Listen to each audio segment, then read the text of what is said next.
Hey guys, Andy and spoken label. My friend here, the wonderful Sarah James, also known as Sarah Leavesley. Sarah's going to do a couple of poems for us now from Darling Blue. Take it away, my friend. Okay, so I'm going to start with one from near the start of the personal narrative, and it's called Your Fingers. At the hotel room, pressing your key card to the door, pushing open my heart. A gasp or two later, clicking off light and noise, turning on fires inside, tracing my lips like the brimming rim of a wine glass, learning how to sing. Cats cradling my head afterwards, while I drink the bright sky from your eyes. It takes hours for my breath to shrink back to the size of your fingertip. I almost believe this moment could last as long as my life, outrunning our pasts.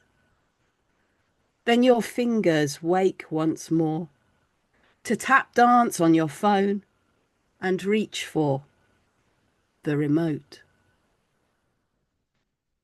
So this comes just before the art-related poem Darling Blue that Andy mentioned earlier. Darling Blue. After the Little Speedwell's Darling Blue by John Everett Millay. The only hints of blue are touches of sky on the distant mountains and two sprigs of bird's eye speedwell in the child's hand and lap, vivid against her white dress, like the black shoe peeping out beneath its hem. The ground she's sitting on is as hazy as the sky and mountain, except for a few spikes of grass and the growing heap of picked flowers at her side.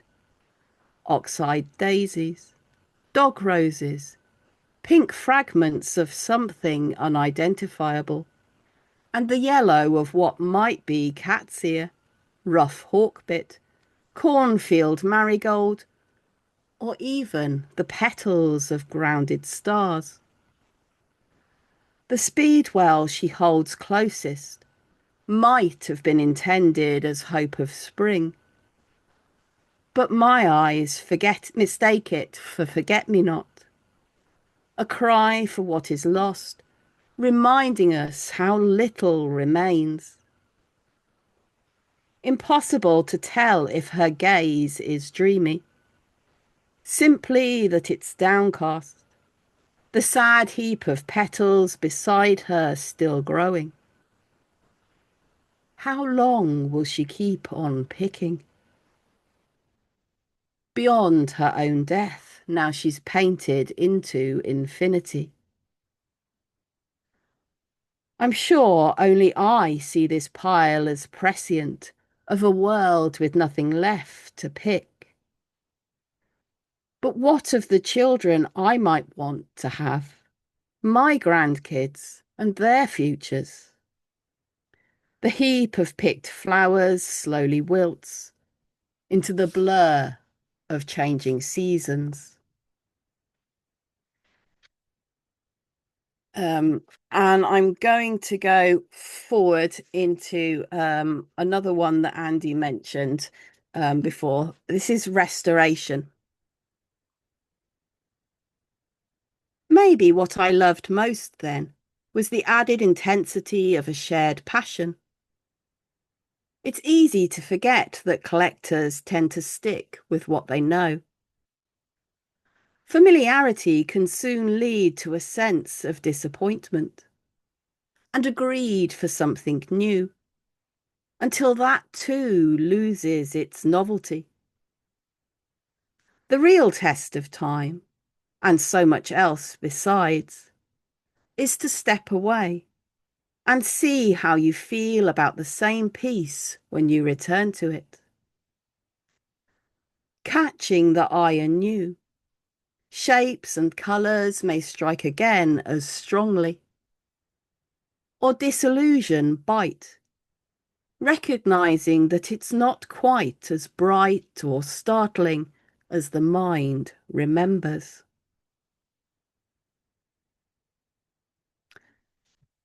Restoration may be possible, fading colours revitalised, but a painting never entirely regains its original state.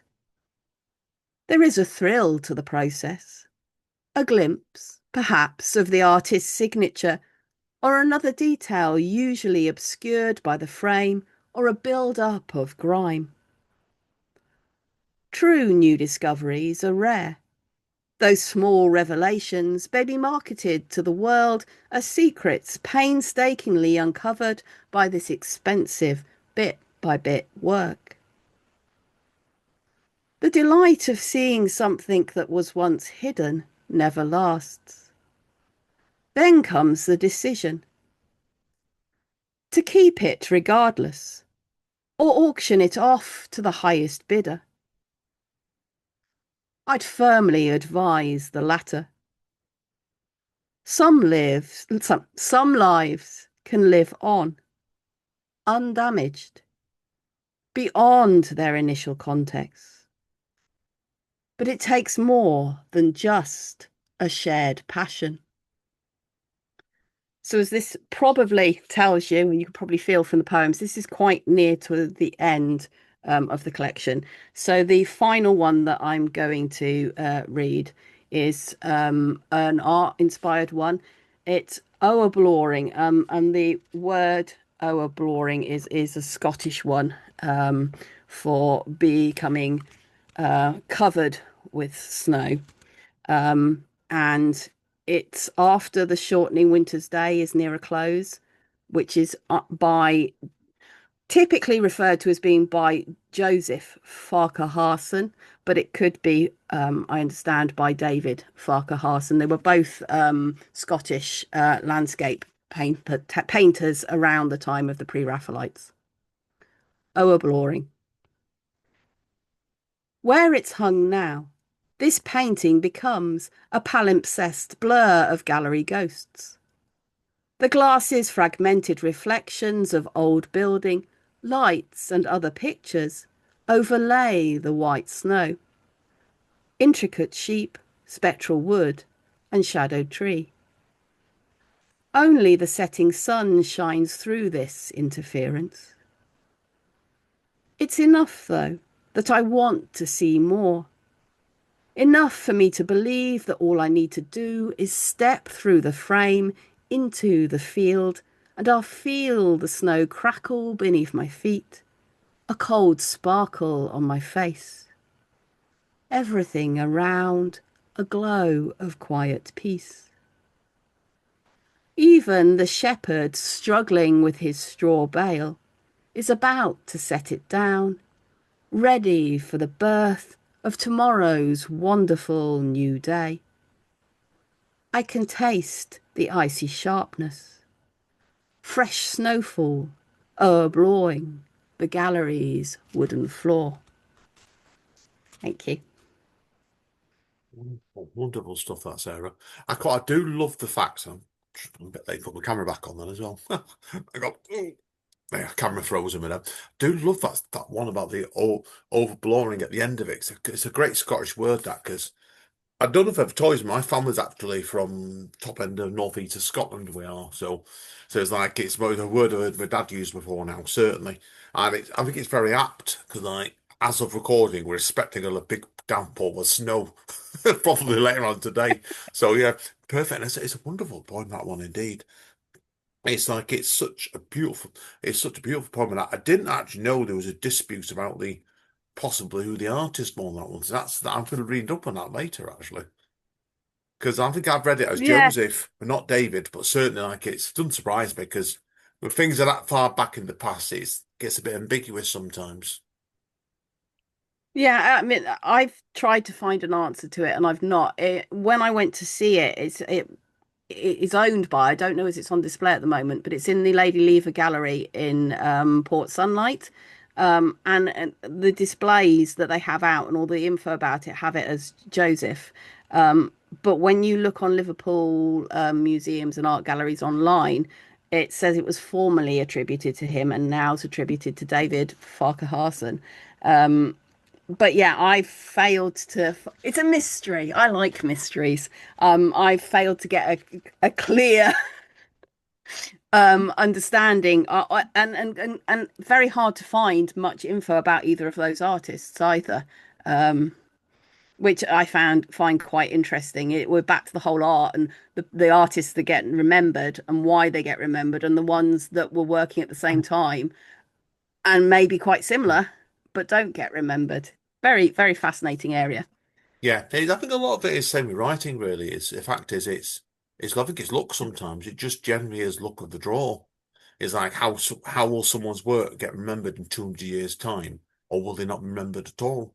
Because I did a sonnets project with I guessed from Spoken Label in the past a couple of years ago, and they were focusing a lot on a sonnet writer from over 100 years ago that was almost completely forgotten. Yeah. And it was shame because it was brilliant. What I read it was absolutely superb. So it is just look at the draw of everything. And I think what your book's done a really good job on here is like it's highlighted some of these paintings that people may not be as familiar with to look at them in different ways. I hope so. And I am so pleased. Everyone's commented on the QR code. So I'm so pleased that I was able to do that. I'm not all publishers, I think, would have necessarily been happy about that idea. But Ronnie and Dawn at Indigo Dreams were, and Dawn in typesetting, were just brilliant about the extra work that involved Yeah. for them. So that was just wonderful. I think it does because you need to see the paintings, and if you've got an easy option of that, so the QR codes, it makes life so much easier. And I think it gave me a deeper love for the book, to be honest with you, straight away. Absolutely superb, Sarah. Good luck with it, and keep in Thank touch. you. I know you will anyway. But as I always say, let me know when your next big project's on the way, and we'll love to have you on again. Right? So, Brilliant. Thank you ever so much for having me on. It's been great. yeah, same here, Sarah, as well. Right, folks. Yeah, that's it for another day today. I'm going to head over to Morrison's quickly now, before the snow starts coming down. And I don't know what Sarah's up to, but I think she'll be making a quick move herself in case she needs to get any food in for his drops. So. But as Don Callis over at AEW Wrestling says, and he won't like the snow, what I know that miserable will get. So, but stay safe and stay over, and we will see you all next time.